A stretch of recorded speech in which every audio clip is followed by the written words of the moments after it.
இந்த குதிரை பேரர் விவகாரத்தில் ராஜினாமா செய்யக்கூடிய நடவடிக்கைகளை திமுகவுடைய அடுத்த கட்ட நடவடிக்கை அதிமுக ஒரு பக்கம் ரொம்ப வேகமாக நீதிமன்றத்துக்கு போகிறாங்க, இந்திய தேர்தல் ஆணையத்துக்கு போய் நேரடியாக புகார் கொடுக்குறாங்க. இந்த மக்கள் மத்தியில் கொண்டு போகிறதுக்கு அடுத்த கட்டமாக அதனுடைய தொடர்ச்சி தான் எங்களுடைய அமைப்பு செயலாளர் மேதகு ஆளுநர் இடத்துல கம்ப்ளைண்ட் கொடுத்துருக்குறோம், டிவிஎஸ்சியை கம்ப்ளைண்ட் கொடுத்துருக்கோம். ஆனால் எங்களது எடுக்க மாட்டேறாங்க காக்னிசன்ஸ். ஆனால் இல்லாத ஒரு கேஸை ஜோடித்து உடனே எஃப்ஐஆர் ரிஜிஸ்டர் பண்ணுறாங்க, உடனே அரெஸ்ட் பண்ணுறாங்க. இப்போது நாங்கள் கொடுத்த இந்த கம்ப்ளைண்ட்டை டிவிஎஸ்சி ரிஜிஸ்டர் பண்ணல, விசாரிக்கல, வைகோவை கூப்பிட்டு விசாரிக்கல, முதலமைச்சர் இதில் குற்றவாளியாக சேர்க்கலைன்னா நாங்கள் அடுத்த கட்டமாக உயர்நீதிமன்றத்தை நாட இருக்கிறோம். டெஃபினட்டாக நாங்கள் கொடுத்த ரெப்ரசன்டேஷனை பேஸ் பண்ணி எங்களுடைய ஆர்கனைசேஷன் செக்ரட்டரி அமைப்பு செயலாளர் கொடுத்த அந்த புகாரின் அடிப்படையில் எந்த நடவடிக்கையும் எடுக்கப்படவில்லை என்றால் உறுதியாக உயர்நீதிமன்றத்திற்கு சென்று இந்த நடவடிக்கையின் மீது வழக்கு பதிவு செய்ய வேண்டி நாங்கள் வழக்கு தாக்கல் செய்வதற்கு உறுதியாக இருக்கிறோம். நாங்கள் அதுதான் திராவிட முன்னேற்ற கழகத்தின் அடுத்த கட்ட நடவடிக்கை.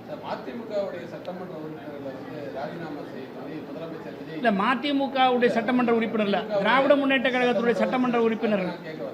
முதலமைச்சர் விஜய் சொன்னதா முதல்ல வைகோ சொன்னாங்க.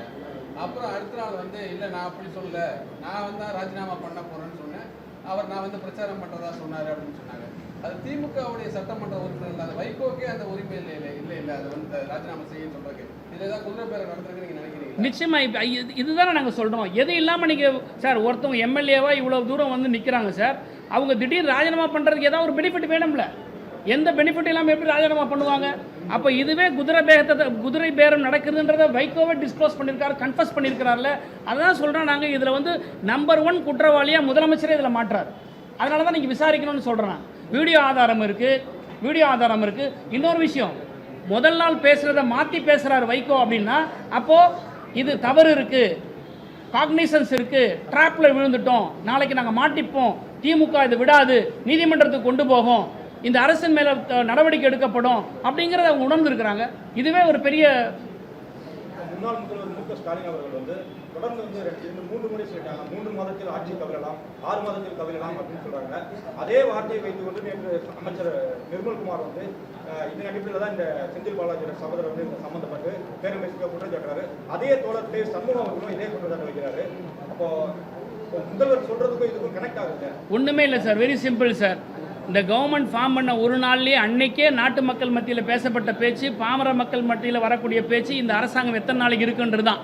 யாரை கேட்டாலும் நீங்கள் சொல்லலாம்.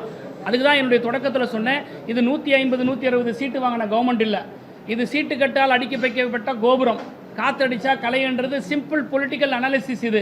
இதுக்காக ஒரு பெரிய கான்ஸ்பிரசி தியரியெல்லாம் இயக்கணும்னு அவசியம் இல்லை. நீண்ட அனுபவமிக்க ஒரு தலைவர், எங்கள் தலைவர் 50 ஆண்டு கால அரசியல் வரலாறு படைத்தவர். எந்த அரசு நிற்கும், எந்த அரசு கவிழுன்ற அவருக்கு நல்லாவே தெரியும். நாங்கள் குதிரை பேரம் செஞ்சு தான் கவிழ்க்கணும்னு அவசியம் இல்லை. இந்த அரசாங்கம் 2/3 மெஜாரிட்டி இல்லாத அரசாங்கம் அல்லது சிம்பிள் மெஜாரிட்டி இல்லாத அரசாங்கம். அதனால் டெஃபினட்டாக கவிழ்றதுக்கு எல்லா சாத்தியக்கூறும் இருக்குது.